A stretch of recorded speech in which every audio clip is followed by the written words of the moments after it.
গেল মৌসুম যেন অতীত বার্সেলোনা শিবিরে। চলতি মৌসুমে উঠছে বার্সা, গেল মৌসুমের হতাশায় পড়েছিল বার্সেলোনা চ্যাম্পিয়ন্স লিগ থেকে শুরু করে লিগের শিরোপা রেসে টিকে থাকতে না পেরে। তবে লা লিগায় ফিরেই দলটি নিজেদের যেন মেলে ধরেছে বিধ্বংসী রূপে। শুধু যে ছুটছে দলটা সেটা বললে ভুল হবে, রীতিমতো জয় রথে চেপে বসেছে হ্যান্সি ফ্লিকের দল।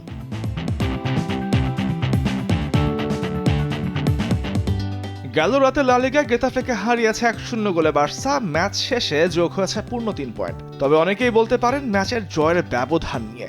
ম্যাচের একমাত্র গোলটি করেছেন রবার্ট লেভানডোভস্কি, যেটা ছিল কিনা তার চলতি মৌসুমের বার্সার হয়ে 7ম গোল। তবে জয়ের ব্যবধানে বলতে গেলে নিজেদের সবচাইতে ছোট ব্যবধানে জয় ছিল এটি বার্সার চলতি মৌসুমে।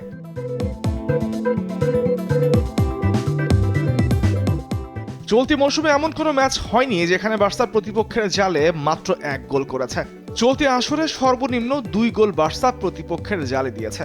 তবে সবচেয়ে বড় ব্যবধান ছিল রিয়াল ভায়ালোদিদের বিপক্ষে। সেই ম্যাচে প্রতিপক্ষের জালে 7 গোল করেছিল রাফিনিয়া, টরেস, লেভানডোভস্কি, ইয়ামালরা।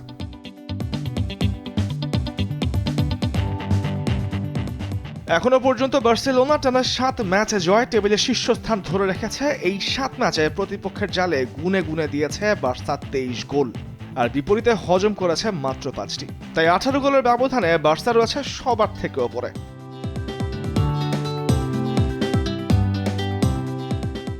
আর গেতাফের বিপক্ষে ছোট্ট এই ব্যবধানের জয় দিয়ে ইতিহাস তৈরির খুব কাছে চলে গেছে হ্যান্সি ফ্লিকের বার্সেলোনা।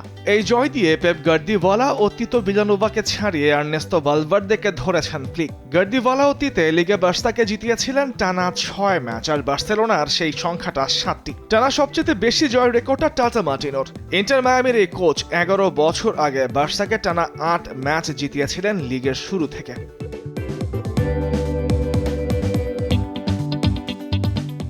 বার্সেলোনা পরের ম্যাচের ওসাসুনার বিপক্ষে জিতলেই তাকে ধরে ইতিহাসের ভাগিদার হবেন আগস্ট মাসের সেরা কোচের পুরস্কার জেতা ফ্লিক, আর সেটার অপেক্ষায় কোটি বার্সা ফ্যান। তবে ভয় একটাই, বার্সা যেন লিগের মাঝপথে হোঁচট না খায়, কারণ শিরোপায় চোখ রাখা বার্সা গেল মৌসুমেও দুর্দান্ত খেলে মাঝপথে খেই হারিয়ে ছন্ন ছাড়া হয়ে আসর শেষ করেছিল।